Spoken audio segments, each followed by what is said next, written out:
Hi everybody, welcome back to another interesting tutorial on how to make this beautiful corset blouse with a scallop design. It has this scallop design on the cup part and also at the down part of the blouse. So guys, we are going to learn how to cut, how to draft it, how to cut it, and also how to couple it together. That means sewing it together. So if you're interested in learning this, guys, just keep watching, okay? And don't forget to share this video so that every other person will learn from this. If you're interested, just keep watching, okay? Now guys, I have my folded pattern paper. I have folded it up into two like this. You can see that I went ahead to close it up. Now I'm just going to start with the drafting, marking of the all the measurements. I have my shoulder measurement divided by 2. I went ahead to input the neck width of 3 inches and the depth of 3 inches. Then from there, I'm going to take my vertical measurements like shoulder to bust. I'm just going to go ahead and mark, but some measurement I'm putting there is not going to be correct because I'm not making use of this pattern paper. You can see that my pattern paper is just short. It's not long enough to be the length of the blouse. So go ahead and put your shoulder to bust, shoulder to under bust, shoulder to waist, and 7 inches or 6 inches to your blouse length. Okay, make sure your blouse length get to your hip. If you don't want it, you know how you want your blouse length to be. Okay, so you just go ahead and do that. Now I've gone ahead to rule the horizontal measurements, horizontal lines like this. I'm just going to go ahead and mark my chest line and rule out the armhole length like so. I'm just going to carve out the neck line and also my shoulder slope like so.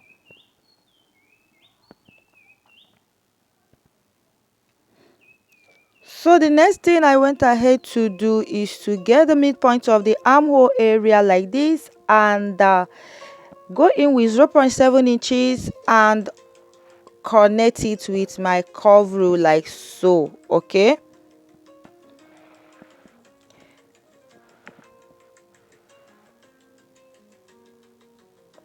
so I'll label the chest line, bust point, under bust, waist, and the blouse length. So the next thing for me to do is to input the nipple to nipple measurement divided by 2. Mine is 4, divided by 2, 4. I'm just going to mark from the bust line to the blouse length. Okay, input your nipple to nipple measurement divided by 2. I'm just going to rule it like so.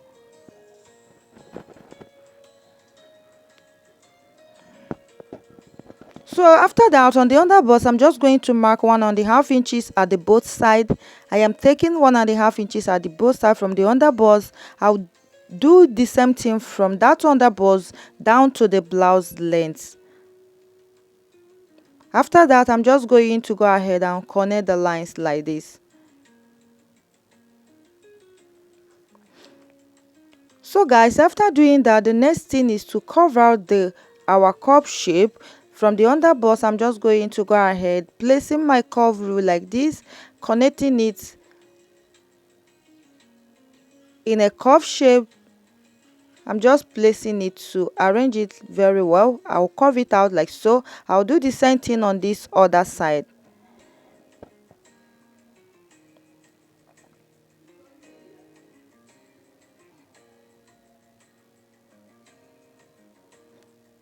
So now the next thing to do is for me to go up from chest line. I'm just going to go ahead and go up with 1 inch. Okay, from the chest line, I'm going up with 1 inch. But I started from my bust point. From my bust point to chest line is just 3 inches. But from your chest line, go up with 1 inch. I just connected the line. Okay, I just connect the lines for the chest line like this. Then from the chest line, I went up with 1 inch like so. And leave it like that because the cup is not cup that is too exposed. Okay, that is why I went up from chest line with 1 inch after ruling the lines of chest line. So I just mark that 1 inch line like that and leave it like so. Now the next thing for me to do is to put my nipple to nipple measurement plus half an inch at this side cup part, or you divide whatever you have at the armhole curve, get the midpoint and the mark. They are still the same thing. Either you divide your nipple to nipple measurement plus half an inch, or you divide whatever you have at the armhole curve, get the midpoint, placing your cup like this. That is how to get the side part of this cup area.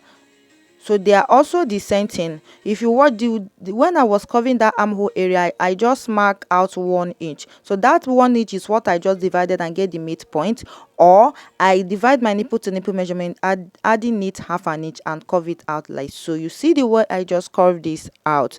Now on this center front, from the bust area, I'm just going to, from the chest line, I came down with 0.7 inches from chest line of the center front. I came down with 0.7 inches. The purpose of doing that is because we have two neck depth for this corset. One is V neckline and the other one is just a curve one. So for the V neckline, I came down with 0.7 inches. From that 0.7 inches, I came in again with 0.5, that is half an inch. Okay, so from that half an inch, that is where I'm just going to be placing my curve rule like this and curve it to connect to the that leg like so. But if you're making a neck depth for the corset, if you're making the one that has this curve line, just come down from the chest line, come down with half an inch. So after that, the next thing I went ahead to do is to connect from the 1 inch I went up from the chest line. You see the way I just placed my curve rule like this. I'm just going to go ahead and curve it out like this. So I'm just using my pencil to connect it. After using the pencil, I'm just going to outline it out with my marker. So you see the way I just connected the V neck depth for the corset. You see the one that I came down with 0.7 inches. That is how I just connected the V neck shape. You see the way I just placed my curve rule. But if you want to make the curved out one, just come down with 0.5 inches and connect it like this. I'm just connecting the curved shape, like the curved shaped neck depth of the corset. So you see they are just totally different. The curved shape one is, I came down with just 0.5 inches, but the V shape neck corset, I came down with 0.7 inches. So if you are connecting with the curve shaped neck depth, make sure you connect your center front upward. I'm still going to come back to that. Now after that, the next thing is to just place my curve rule again, connecting the other side part of the corset from the armhole area like this, meeting up to the 1 inch I just went up from the chest line. So after that, I will outline it with my marker.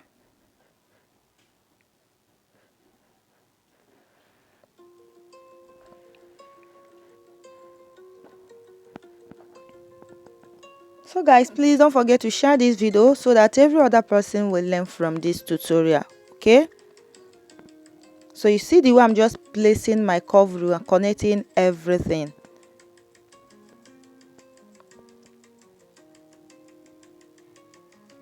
Now to get the scallop shape for the upper corset, this is what I did.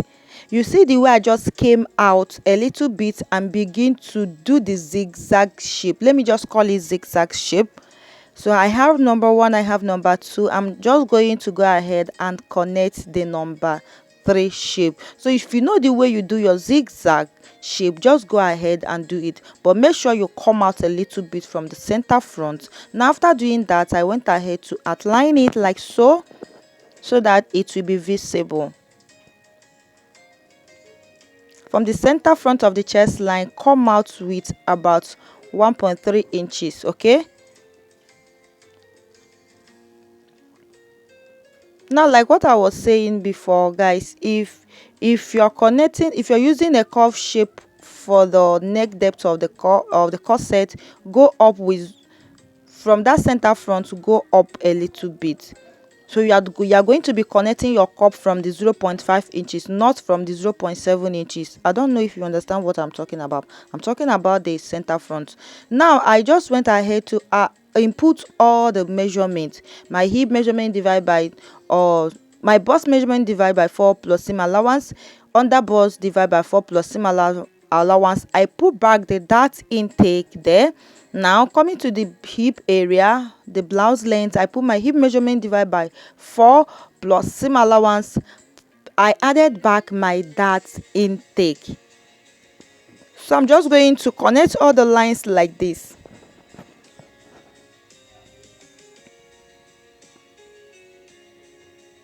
So you remember that we have 3-part corset for this. I'm still going to come back to that, but before I do that, I'm going to be doing our Queen Anne neckline. So from the armhole area, I just marked in 2.5 inches. Coming to the down part of this armhole area, I came out with 1.7 inches. So I just connected it from the upper shoulder armhole area. I marked in 2.5. Now I'm just going to connect it like this. Then from that down part of the cup area, I came out with just 0.25.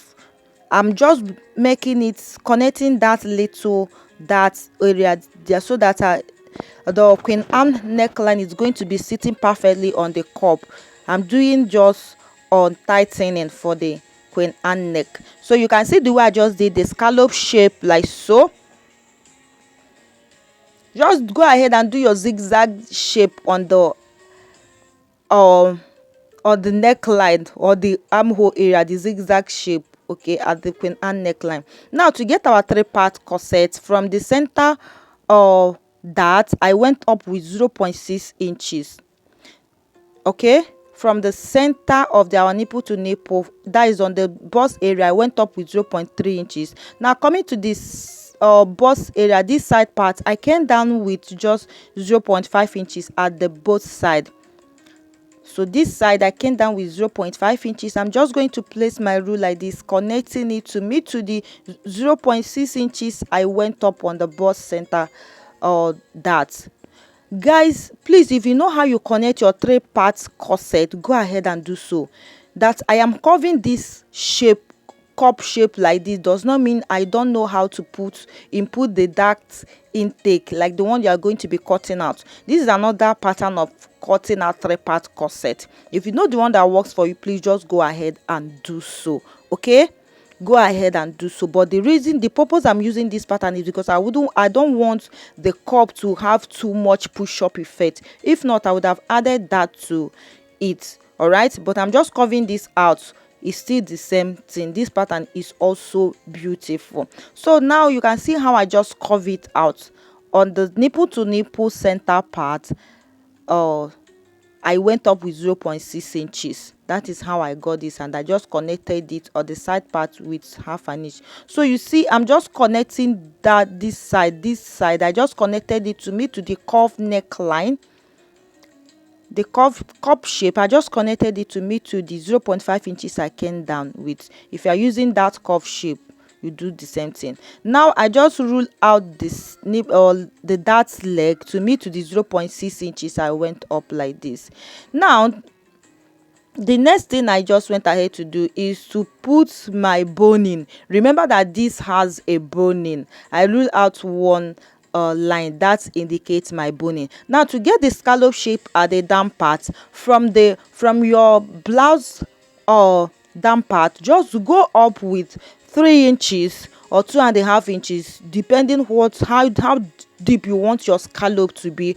Go up with that on the down part and mark it and rule it out. But if you see what I'm just doing here, I'm just going up with 1.5 inches because the paper I'm using is very, very short. From your down part, go up with 3 inches or 2.5 inches. If you know how deep you want the scallop shape on the down part to be, just go up and do so. After that, I just rule the line like so. So after ruling the line, the next thing I'm doing is to start to draw a line. I'm using my pencil to draw this line. I did not have any specific measurement for this. You can see I'm just connecting it from the center front. I connected it to the dart leg. Then to this other dart leg, I just did the same thing. I take it down. Then from there, I'm just taking it up like this, connecting it to down part then to meet to the side part of this pattern paper. That is just the simplest way. I have been doing this scallop shape blouse here, like I have it, many of them here. If you know how you get your scallop shape, go ahead and do so. Now to check if that area, the scallop shape is equal, just bring the other dart, make sure that it laps on the other one to check if the curve is this still the same. If they are not the same, just mark where the inches is shorting, then go ahead and correct it. Now after doing that, I just went ahead using my marker to outline it. So guys, on this side of the center front, if you notice that the scallop shape is not giving you that tiny pointy shape, just go ahead and reduce the allowance you put. Like if you watch my own center front pointy part is a little bit bigger than the one we are recreating. But if you are sewing, make sure you add your allowance for the turning up. Okay, so you can open your paper like this and duplicate whatever you have on this side and draw your scallop shape. They are still the same thing. So guys, I am done with this is just my yoke area. Okay, so now the next thing for me to do is just to cut this out, and that will be all for this. Go ahead and put your freehand sleeve. You know this comes with a one freehand sleeve like that. Okay, go ahead and cut out your sleeve and put to your blouse. All right, you can see the way I'm just cutting out this cup. You cut it gently. That is why it's very, very important for you to draft on the paper before transferring it on your fabric. Okay, and this particular place on this cup I'm just cutting, if you're cutting it on your fabric, put 0.5 inches allowance to all the cups so that you're going to be able to join them, especially on the number 2 and number 3 cup where you are going to be joining them. Add your 0.5 inches. Okay, so you see the way I just label my cup number 1, number 2 and number 3. Always know the part that is going to be facing up and the one that is going to be facing down. Don't make a mistake while cutting your cup, while arranging your cup. All right,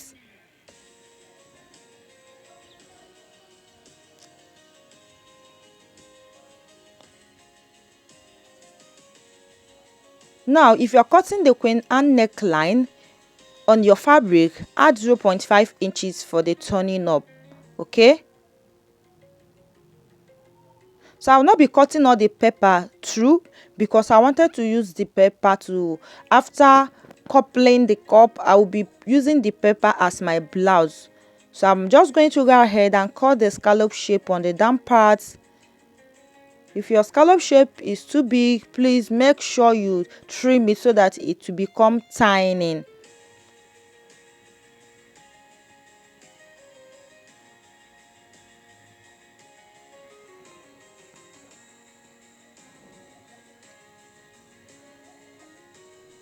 So I'm just going to go ahead and cut this side out. Remember that this part is just a dart that I'm going to be cutting now. That is why it feels as if the cup is very, very big, but the cup shape is not that big. If I close the dart, it's going to be little and normal.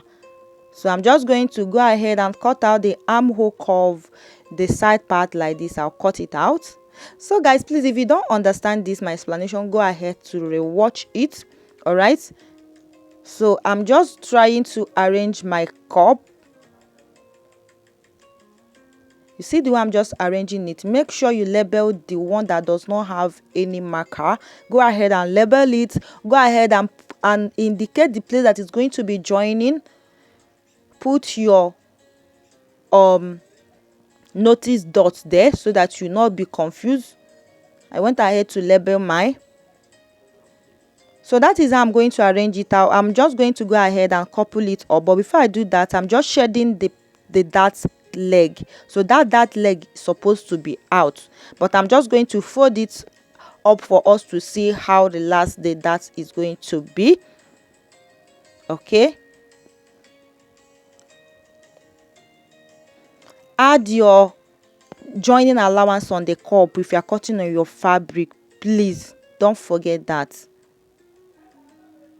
So if I should close the dart like this is how it's going to be. This is how it's going to be relaxing if I should close it up like so. Did you see it? You see that the cup shape is now coming out to be normal. Now I'm just going to go ahead and couple all the cups together for us to see the shape of the cup.